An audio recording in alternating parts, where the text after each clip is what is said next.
Bonjour mes chers élèves et bienvenue dans ce cours.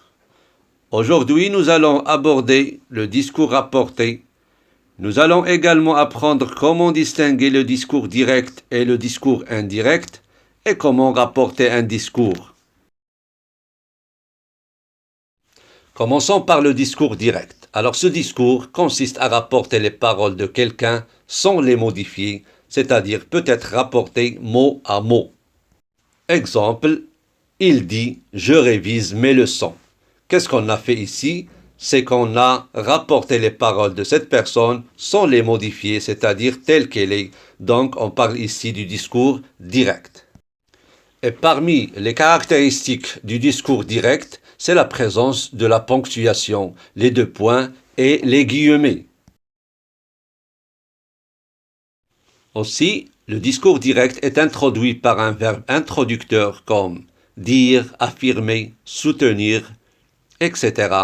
Il peut être placé soit devant comme il dit je révise mes leçons, soit à l'intérieur comme je révise mes leçons dit Ahmed avec une grande attention, soit à la fin comme je révise mes leçons dit-il.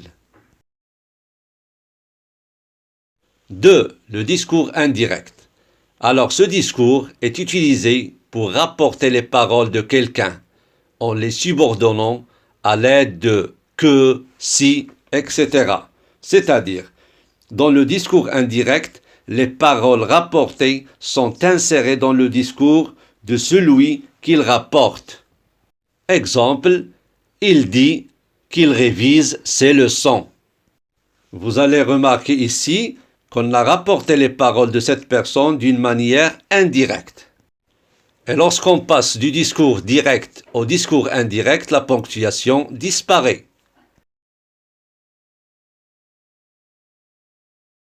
Aussi, dans le discours indirect, les pronoms personnels et possessifs changent et prennent la forme de la personne à qui ils se rapportent.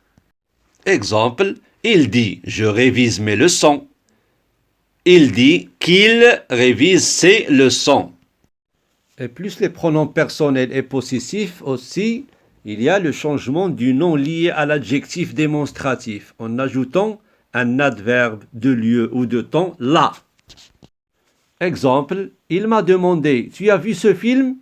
Au discours indirect, on dit « Il m'a demandé si j'avais vu ce film-là ». Passons maintenant au verbe introducteur. Quand le verbe introducteur est au présent ou au futur, le temps du discours ne change pas, c'est-à-dire il n'y a pas de problème ici. Maintenant, quand le verbe introducteur est au passé, le temps du discours change de la manière suivante. Le présent et l'imparfait devient l'imparfait. Exemple, il m'a dit « je vais bien ». Il m'a dit qu'il allait bien.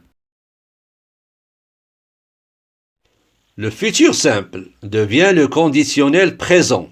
Exemple, il m'a dit « je téléphonerai ». Au discours indirect, on dit « il m'a dit qu'il téléphonerait » à IT à la fin. Le futur antérieur devient le conditionnel passé. Exemple, il m'a dit « nous aurons terminé la chambre avant ».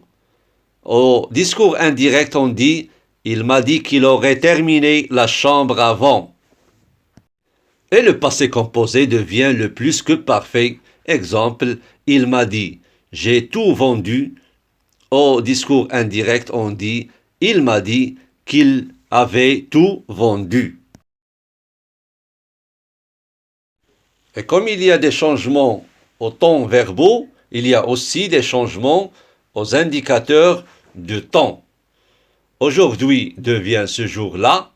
Exemple, Rachid pensait « je vais faire les courses aujourd'hui » devient Rachid pensait qu'il allait faire les courses ce jour-là.